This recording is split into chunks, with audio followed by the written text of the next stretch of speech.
जय हिंद। देखिए आप लोग, ये नेक्स्ट सवाल है 9 नंबर की, सत्यापित कीजिए। देखिए 9 नंबर सवाल में सत्यापित कैसे करेंगे, ध्यान पूर्वक देखिएगा, ठीक है।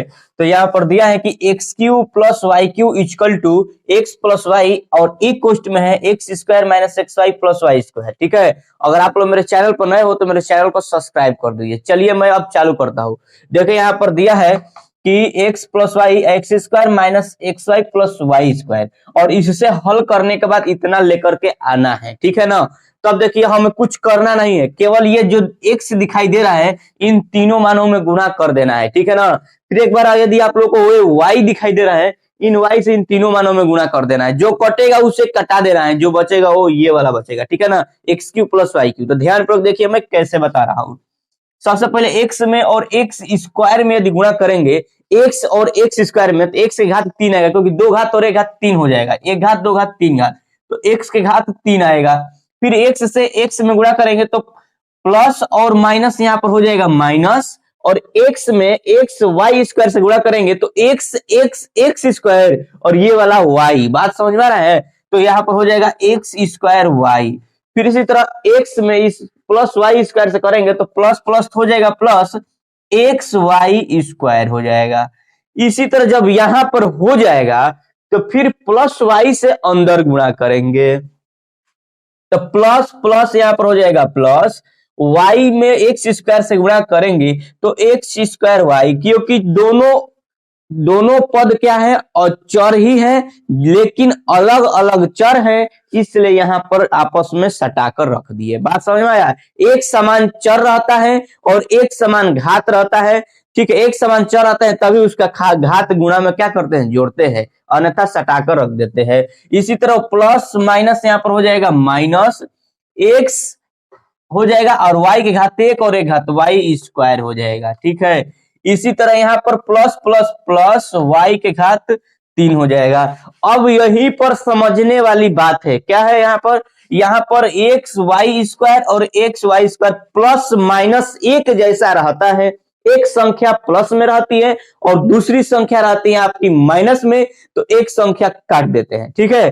तो ये संख्याएं काट दिए। फिर यहाँ पर देखिए ये भी संख्या एक्स स्क्वायर वाई और एक्स स्क्वायर वाई, एक संख्या प्लस में है और दूसरी संख्या माइनस में, तो यह भी कटेगा। आपके पास बच के आ गया x cube plus y cube. तो यही तो दिखाना है कि x cube plus y cube इस मान से कैसे लाएंगे। तो एलएचएस बराबर आरएचएस अगर आपको कहीं भी पेपर में लौके तो ये 2 नंबर का सवाल है, ठीक है। इस तरह इस सवाल को हमने प्रूव्ड कर दिया। अब नेक्स्ट क्वेश्चन देखिए। देखिए नेक्स्ट क्वेश्चन ये 9 नंबर का दूसरा नंबर है कि इसको हम लोग कैसे करेंगे। देखिए x cube minus y cube equal to x minus y x square plus y sir दूसरे ब्रैकेट में, ठीक है ना।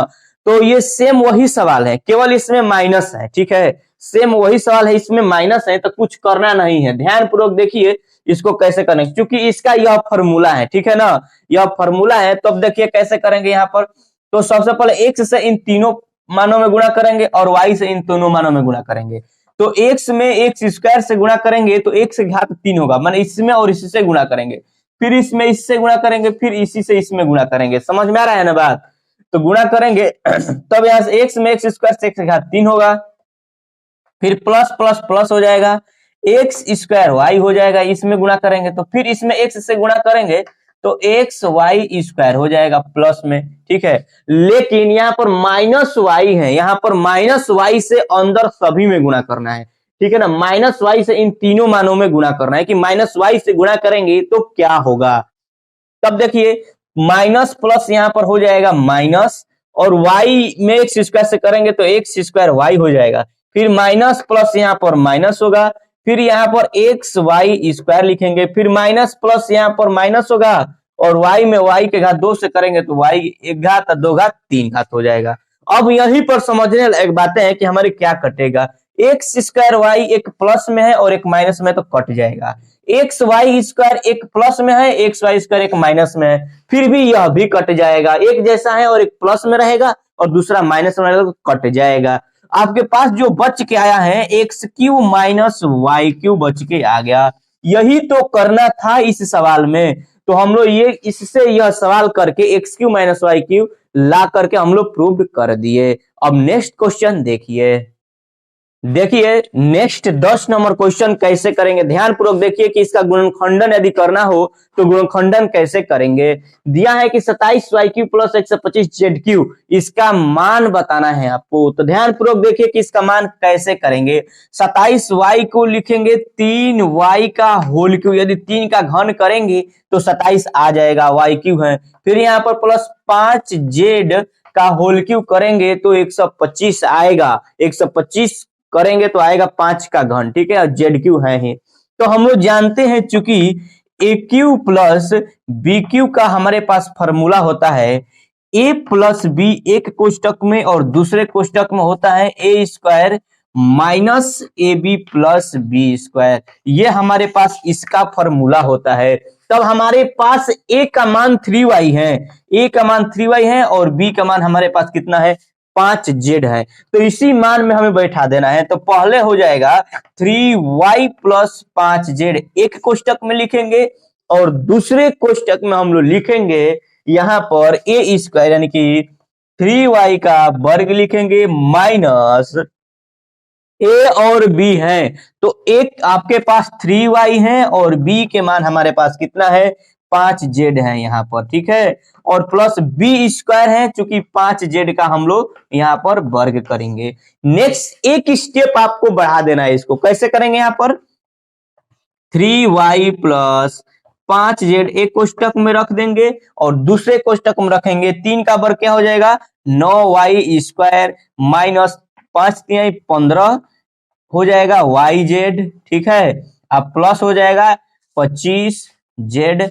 इस तरह हम लोग 10वां का पहला इस तरह कंप्लीट करके इसका आंसर इतना होगा, ठीक है।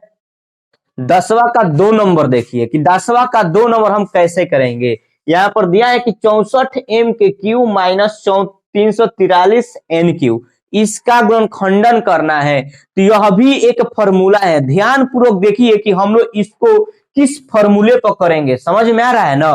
तो यहाँ पर सबसे पहले तो देखेंगे कि 64 किसका घनमूल है, तो 64 8 का यदि 4 का यदि करेंगे घन तो 64 आएगा, और 343 यदि 7 का घन करेंगे तो 343 आएगा। तो 343 का घनमूल 7 होगा और 64 का घनमूल 4 होगा। तो यहाँ पर ऐसे कर देंगे कि 4m का होल क्यूब माइनस 7n का होल क्यूब। घनमूल इसलिए क्योंकि ये 3 घात में है, इसलिए इसको भी 3 घात के रूप में बनाएंगे, समझ में आ गया। तब हमारे पास यह एक फॉर्मूला होगा a³ माइनस b³ का, क्योंकि इसके साथ a से तुलना करेंगे और इसको b से तुलना करेंगे। तो a माइनस b के होल क्यूब का फॉर्मूला होता है a प्लस b एक कोष्टक में, दूसरे कोष्टक में होता है a² माइनस ab प्लस क्या होगा b², ठीक है। a माइनस b का होल क्यूब का फॉर्मूला होता है a प्लस b, दूसरे कोष्टक में हो जाएगा a² minus ab plus b²। अगर यहां पर माइनस करेंगे तो यहां पर प्लस होगा, लेकिन अगर यहां माइनस करेंगे तो यहां पर प्लस करना पड़ेगा, समझ में आ रहा है ना बात। लेकिन हम लोग a माइनस b के करेंगे तो यहाँ पर माइनस भी कर लेंगे, ठीक है, क्योंकि माइनस वाले में सीधे माइनस करेंगे और यहाँ पर प्लस, इस तरह भी करेंगे तो हो जाएगा, समझ में आ रहा है। तब देखिए यहीं पर मान को बैठा देंगे, a का मान हमारे पास 4m है तो 4m लिखेंगे, और b का मान हमारे पास है 7n है तो 7n करेंगे, और दूसरे कोष्टक में हम लोग लिखेंगे a² plus ab plus b²। तो a² का हमारे पास मान है 4m, तो 4m का वर्ग करेंगे प्लस 4m इंटू 7n हो जाएगा, क्या हो जाएगा 7n हो जाएगा। अब प्लस b² यानी कि 7n का वर्ग करेंगे, समझ में आया बात। तब यहां से नेक्स्ट स्टेप में एक स्टेप बढ़ाएंगे, 4m माइनस 7n एक कोष्टक में और दूसरे कोष्टक में हो जाएगा 4 × 16 n² प्लस 7 × 28 n होगा और प्लस 7 7 49 n² होगा। इस तरह हम लोग क्वेश्चन नंबर 10वां का दूसरा कंप्लीट कर दिए हैं, ठीक है। तो इस तरह इसका आंसर हो जाएगा, ठीक है। अब नेक्स्ट क्वेश्चन देखिए, नेक्स्ट क्वेश्चन देखिए आप लोग 11 नंबर को क्या करना है, गुणनखंड करना है। तो आप लोग ध्यान पूर्वक देखिए कि इसका मान हम लोग कैसे निकालेंगे, ठीक है। यह एक यूनिक क्वेश्चन है, आप लोग कैसे करेंगे। सबसे पहले इसको हम लोग लिखेंगे 3x का होल क्यूब प्लस y का होल क्यूब प्लस z का whole cube minus 3 into 3x into y into z. आप ये हो जाएगा और तितरी का 9xyz ये मान हो जाएगा। ठीक है, इसको तोड़ेंगे तो, लेकिन इसका डायरेक्ट एक फॉर्मूला होता है।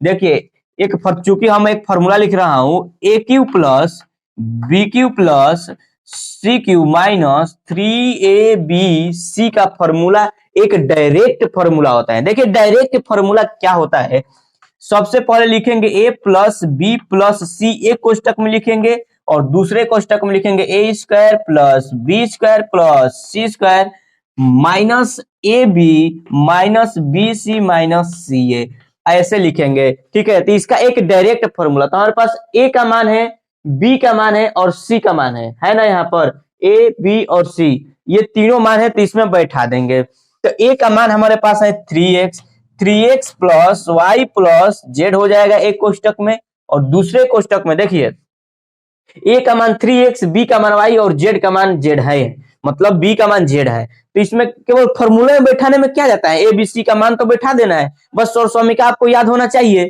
तो अब यहाँ पर 3x plus y plus Z हो जाएगा। अब यहाँ पर होगा ए स्क्वायर, तो ए स्क्वायर के जगह पर हम लोग 3x का वर्ग रखेंगे, तो 3x का वर्ग प्लस बी स्क्वायर, तो बी स्क्वायर कहाँ हमारे पास y, तो यहाँ पर हो जाएगा Y square plus c square हमारे पास है जेड, तो यहाँ पर जेड स्क्वायर हो जाएगा। ठीक है, और यहाँ पर माइनस ए बी है, तो ए बी, ए का मतलब है आपके पास 3x और बी का मान है y, तो 3xy कर देंगे, यहाँ पर 3xy करेंगे। फिर यहाँ पर करेंगे माइनस बी और सी, माने बी सी है वाई जेड, क्या है वाई जेड, माइनस सी ए करेंगे यानी कि जेड और 3 के मतलब 3xz हो जाएगा। ठीक है, अगर आप लोग चाहेंगे तो यहाँ पर एक स्टेप आगे बढ़ाइए, देखिए कैसे 3x plus y plus z, तो आप लिखेंगे ही लिखेंगे, और दूसरे ब्रैकेट में 9x square plus y square plus z square minus 3xy minus y z minus 3xz। आपका ये आंसर हो जाएगा 11 नंबर क्वेश्चन का। देखिए नेक्स्ट 12 नंबर क्वेश्चन देखिए कि मैं इसको कैसे करा रहा हूं। देखने में बहुत ही लंबा क्वेश्चन है, लेकिन ये लंबा क्वेश्चन नहीं है, ये बहुत इजी क्वेश्चन है। ठीक है, कैसे करेंगे ध्यानपूर्वक देखिए। सबसे पहले तो इसको लाना है, इसको हल करके मैं देखो कैसे दिखा रहा हूं। सबसे पहले 1/2 है और एक कोष्टक में x plus y plus z है। ठीक है ना, अब यहाँ पर a माइनस बी के 3 फॉर्मूला लगाएंगे, तीनों में a माइनस बी के whole square, a minus b के होल स्क्वायर बैठाएंगे, तो हमारे पास a माइनस बी के होल स्क्वायर का फॉर्मूला होता है x square minus x square plus y square minus 2xy, इसका हो जाएगा। फिर plus y square plus z square minus 2yz हो जाएगा। फिर यहाँ पर इसको करेंगे तो z square plus x square minus 2zx ये हो जाएगा। तब कुछ करना नहीं है इसमें, सबसे पहले 1/2 लेंगे और यहाँ पर हो जाएगा x plus y plus z एक कोष्टक में, और दूसरे कोष्टक में देखिए एक्स स्क्वायर एक यहाँ पर है और एक्स स्क्वायर एक यहाँ पर है, तो हम लोग लिखेंगे 2x स्क्वायर, वाई स्क्वायर एक यहाँ पर एक यहाँ पर, तो लिखेंगे प्लस 2y स्क्वायर। फिर एक यहाँ पर जेड स्क्वायर है और यहाँ पर एक जेड स्क्वायर है, देखिए यहाँ पर जेड स्क्वायर, फिर यहाँ पर भी एक जेड स्क्वायर है, तो लिखेंगे प्लस 2z स्क्वायर, माने एक जेड स्क्वायर और एक जेड स्क्वायर 2z स्क्वायर हो जाएगा। ठीक है, कुछ इसमें है नहीं, एक जेड स्क्वायर। फिर अब देखिए, फिर इसको ऐसे लिख देंगे माइनस 2xy, फिर यहाँ से लिखेंगे ये वाला माइनस 2yz लिखेंगे, फिर इसको लिखेंगे माइनस 2zx लिखेंगे। ठीक है ना, तब नहीं कुछ कर रहे हैं, यहाँ पर 1/2 है, x plus y plus z तो होगा ही एक ब्रैकेट में, लेकिन इन सभी में से हम लोग देख रहे हैं कि सभी में 2 है, सभी मानों में 2 दिखाई दे रहा है। तीन में से हम लोग इसको अगर 2 बाहर ले लेंगे तो बचेगा x square plus y square plus z square minus x y minus y z minus z x, यही बचेगा। अब हम लोग 2 से ये 2 कटेगा, तो हमारे पास x plus y plus z एक कोष्टक में, दूसरे कोष्टक में x square plus y square plus z square minus x y minus y z minus z x, ये डायरेक्टली हमारा एक फॉर्मूला होता है x cube plus y cube, x cube plus y cube plus z cube minus 3xyz का ये direct formula होता है, x और समीका होता है। A plus b plus c आइकोस्टिक में a square plus b square plus c square minus 2ab minus 2b minus a b minus b c minus c. Directly formula होता है x cube plus y cube plus z cube minus 3xyz। तो इस तरह हम लोग इसको दिखाकर कितना सत्यापित कर दिए। देखिए नेक्स्ट क्वेश्चन मैं कैसे बता रहा हूं, यहाँ पर x plus y plus z बराबर 0, तो दिखाइए कि x cube plus y cube plus z cube बराबर 3xyz। कैसे हमें दिखाना है दोनों बराबर, तो बताइए x cube plus y cube plus z cube बराबर 3xyz दिखाना ही है हमको। तो सबसे पहले हम क्या करेंगे, x cube plus y cube plus z cube इधर आएगा तो हो जाएगा माइनस 3xyz। तो हमें पता है कि इसका फॉर्मूला होता है हमारे पास क्या होता है, x plus y plus z और एक कोष्टक में हो जाएगा x square plus y square plus z square minus x y minus y x minus y z और एक हो जाएगा माइनस जेड एक्स। ठीक है, इतना फॉर्मूला होता है। तो अब देखिए directly x cube plus y cube plus sorry x cube plus y cube plus z cube minus 3xyz बराबर, बताइए इसका मान तो 0 दिया है ना सवाल में, तो 0 से किसी भी संख्या में यदि गुणा करेंगे तो उसका मान 0 आएगा, तो 0 हो जाएगा। तब यहां से हो जाएगा x cube plus y cube plus z cube और प्लस है तो उधर माइनस है तो उधर जाएगा तो प्लस हो जाएगा 3xyz। यही तो दिखाना था इसमें, ठीक है ना, आप लोग कर लीजिएगा।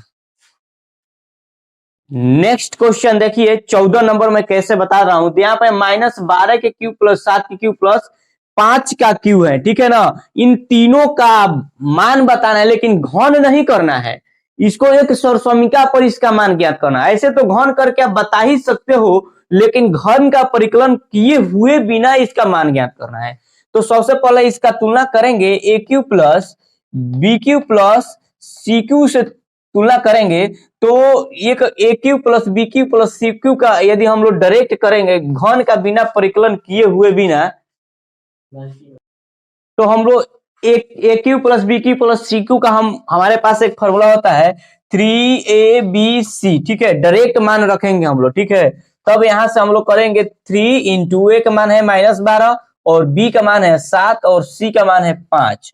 तो डायरेक्टली हम इसको हल करेंगे तो इसका आंसर आएगा। देखिए कैसे बढ़ते हैं, क्या हो जाएगा -36 और 7 बचे 35। तो 36 में 35 से हमें गुणा करना है। तो देखिए एक लाइन में कैसे करेंगे, 5 छक्के 30 बचा आपके पास 3 और ये हो जाएगा 15 36 18। तो 15 और 18 जोड़ना है आपको, ठीक है, और 8 5 13 और 1 2 1 3 33, 33 और 3 कितना होता है 36, 36 हासिल 3 हो जाएगा, तितरी का 9 और 9 3 होता है 12। तो आपके पास -1260, इसका आंसर आ जाएगा -1260। 14 नंबर का 2 नंबर देखिए कि 14 नंबर का 2 नंबर मैं कैसे करा रहा हूं, 28 के क्यू प्लस -15 क्यू प्लस -13 का होल क्यू। तो इसको बिना घन का परिकलन किए हुए बिना एक सरसमीका पर इसका मान ज्ञात करना है। तो सबसे पहले हमें पता है कि a cube plus b cube plus c cube बराबर होता है 3abc। तो बस हमें 3abc मान रखना है, मतलब ए बराबर यह है, बी बराबर यह है और सी बराबर यह है। तो 3 बराबर यहाँ पर हो जाएगा, सॉरी 3 गुणे ए का मान हो जाएगा 28 और बी का मान हो जाएगा -15 और सी का मान हो जाएगा -13। तो minus minus plus answer plus में आएगा, ठीक है ना। तो सबसे पहले तो इसको हमें गुणा करना है, तो 28 में 3 से गुणा करेंगे हम लोग। तो 28 में 3 से गुणा करेंगे तो देखिए क्या होगा, 28 में 3 से गुणा करेंगे तो अतिरिका 24, ठीक है। देखिए इसमें अगर गुणा करेंगे सभी में तो 16,380 आएगा, 16,380 इसका आंसर आ जाएगा। आप लोग गुणा कर लीजिएगा। देखिए नेक्स्ट क्वेश्चन आपके पास 15 नंबर दिया है, ध्यान पूर्वक देखिए 15 नंबर क्या बोल रहा है। 15 नंबर ये बोल रहा है कि आपके पास क्षेत्रफल दिया है और इसके लंबाई और चौड़ाई, किसी आयत, कोई आयत है, इसका लंबाई और आयत है ना, किसी आयत का लंबाई और चौड़ाई मतलब निकालना है। यहाँ पर आपके पास उसका क्षेत्रफल, तो क्षेत्रफल का मतलब है लंबाई गुणे चौड़ाई बराबर क्षेत्रफल। तो हमें लंबाई और चौड़ाई दो गुणनखंड के रूप में, यदि क्षेत्रफल को दो के गुणा के रूप में बदल देंगे तो क्षेत्रफल निकल जाएगा। तो क्षेत्रफल को यदि आप गुणनखंड कर देंगे तो दो गुणा के रूप में आ जाएगा मान, वही एक लंबाई हो जाएगा और एक चौड़ाई हो जाएगा। तो केवल इसको गुणनखंड करके लंबाई चौड़ाई निकाल देना है। तो बताइए 25a square minus 35a plus 12 को यदि हम गुणनखंड करेंगे तो 25 से 12 में गुणा करेंगे तो 300 आएगा। अब हमारे मान पास 300 मान हो गया, तो 300 को ऐसे दो भागों में तोड़ेंगे कि जोड़ने और घटाने पर माइनस 35 आ जाओ और गुणा के लिए पर 300, 35 को ठीक है आ जाएगा, 300 को तोड़ेंगे तो ये हो जाएगा 25, कितना हो जाएगा 20 और 15 में, 20 और 15 में करेंगे तो 300 आ जाएगा। देखिए कैसे, 25a square minus 20a minus 15a plus 12। देखिए इसमें गुणा करेंगे माइनस 20 में माइनस 15 से 300 तो आ ही जाएगा, लेकिन माइनस 20 और माइनस 15 को जोड़ेंगे तो माइनस 35 भी आएगा, इसलिए यह गुणनखंड होगा। तो दोनों में से कॉमन लेंगे हम लोग, तो 25a स्क्वायर में से 20 से कॉमन लेंगे तो सबसे पहले तो 5a कॉमन लेंगे तो 5a बचेगा और यहाँ पर 4 बचेगा। इन दोनों में से यदि हम लेंगे कॉमन माइनस, इसमें से दोनों में से कॉमन लेंगे माइनस 3 तो यहाँ पर बचेगा 5a माइनस 4 बचेगा। देखिए एक जैसा आ गया ना, तो एक जैसा यदि आ गया तो 5a माइनस 4 एक कोष्टक में लिखेंगे और दूसरे में लिखेंगे 5a माइनस 3। तो आप बताइए इसी का तो क्षेत्रफल आया है ना, 5a माइनस 4 और 5a माइनस 3 आया है ना। तो देखिए क्षेत्रफल कैसे होता है, लंबाई गुणे चौड़ाई बराबर क्षेत्रफल होता है। तो ये लंबाई और ये बीच में गुणा का चिन्ह है और ये चौड़ाई, ठीक है, लंबाई और क्या होता है, लंबाई और चौड़ाई। तो ये आपके पास लंबाई ये हो जाएगा, चौड़ाई ये हो जाएगा, दो ही तो मान बताना है आप लोगों को, ठीक है। नेक्स्ट क्वेश्चन देखिए, नेक्स्ट क्वेश्चन देखिए 12 का बी नंबर कैसे गुणनखंड करेंगे। यहाँ पर दिया है कि 35y स्क्वायर 15 का बी नंबर है, क्षेत्रफल दिया है आपके पास 35y square plus 13y minus 12। तब इसका लंबाई और चौड़ाई कैसे निकालेंगे, ध्यान पूर्वक देखिए। सबसे पहले इसको तो गुणनखंड करके दो भागों में गुणा के रूप में करेंगे, जो गुणा के रूप में रहेगा वही तो क्षेत्रफल होता है, लंबाई गुणे चौड़ाई। तो एक को लंबाई एक को चौड़ाई मान सकते हैं सोली। देखिए कैसे, सबसे पहले तो इनको खंड करेंगे, 35 में यदि 12 से गुणा करेंगे तो आपके पास आएगा 420। 420 को कैसे खंड करेंगे, तो 35y स्क्वायर प्लस, अब इसको ऐसे 420 को करना है कि जोड़ने घटाने पर आ जाए 13y और गुणा करने पर 420। तो आपके पास 28 और 15 अवेलेबल है। 28 में से 15y यदि जाएगा, 28y में से 15y तो 13y तो आ जाएगा, और 28y और 15y गुणा करेंगे तो 420 माइनस में आ जाएगा, ठीक है ना। फिर यहाँ पर माइनस 12, दोनों में से कॉमन लेंगे, इन दोनों में से कॉमन लेंगे तो 7y कॉमन लेंगे, ठीक है ना। तो यदि 7y कॉमन लेंगे तो यहाँ पर 5y प्लस 4 बचेगा। फिर इसमें से दोनों में से हम लोग कॉमन लेंगे, इसमें से 3 क्या लेंगे माइनस 3, तो यहाँ पर बच जाएगा, तो यहाँ पर बच जाएगा 5y प्लस 4 बच जाएगा। तीन दोनों एक जैसा हो गया तो एक ब्रैकेट में लिखेंगे 5y प्लस 4, ये आपके पास लंबाई है, और एक कोष्टक में हो जाएगा 7y माइनस 3, ये आपके पास चौड़ाई है। तो लंबाई ये हुआ और चौड़ाई ये हुआ। इस तरह क्वेश्चन नंबर 15 क्षेत्रफल कंप्लीट हो गया। नेक्स्ट क्वेश्चन देखिए, आपके पास लास्ट सवाल है इस चैप्टर का। घनाभ का आयतन आपके पास ये 3 दिया है, तो घनाभ के आयतन का ही फॉर्मूला है लंबाई गुणे चौड़ाई गुणे ऊंचाई, में तीनों मान होना चाहिए आपके पास। तो बताइए इसमें से तीनों मान निकालेंगे, तो सबसे पहले इनमें से 3x यदि हम कॉमन लेंगे तो आपके पास बच जाएगा x माइनस 4 बच जाएगा। तो बताइए हम इसको ऐसे लिख सकते हैं 3 गुणे x और गुणे x माइनस 4, तीनों को यदि हम आपस में गुणा करेंगे तो फिर यही आएगा कि नहीं आएगा। तो हमारे पास लंबाई चौड़ाई और ऊंचाई तीनों मान पता हो गया, इसलिए हमारा इस आंसर क्या हो जाएगा 3 गुणे x माइनस 4, लंबाई चौड़ाई और ऊंचाई। देखिए इस चैप्टर का अंतिम सवाल है, 16 नंबर का बी है, लास्ट सवाल है। इसका घनाभ का लंबाई चौड़ाई और ऊंचाई तीनों बताना है। आपके पास घनाभ का क्षेत्रफल दे दिया है और तीनों मानों को बताना है। तो ध्यान पूर्वक देखिएगा कि इस सवाल का लास्ट चैप्टर में कैसे करा रहा हूं, ध्यान पूर्वक देखिएगा। सबसे दिया है कि 12k square plus 6k minus 20। तब देखिए यहां से यदि हम लोग 2k कॉमन सभी में दिखाई दे रहा है, तो यहाँ पर 2k यदि लेंगे तो यहाँ पर 6 बचेगा, 6y स्क्वायर प्लस 3y बचेगा इसमें से, और इसमें से माइनस 10 बच जाएगा। तो हमारे पास इसको ऐसे लिख सकते हैं 2 गुणे k गुणे 6y स्क्वायर प्लस 3y और माइनस 10। तो आपके पास हमारे पास हो गया लंबाई चौड़ाई और ऊंचाई तीनों मान हो गया। तो आपका संभव उत्तर यही होगा। ठीक है, अगर आप लोग मेरे चैनल पर हैं, नए हैं, तो आप लोग चैनल को सब्सक्राइब कर लीजिए। जय हिंद।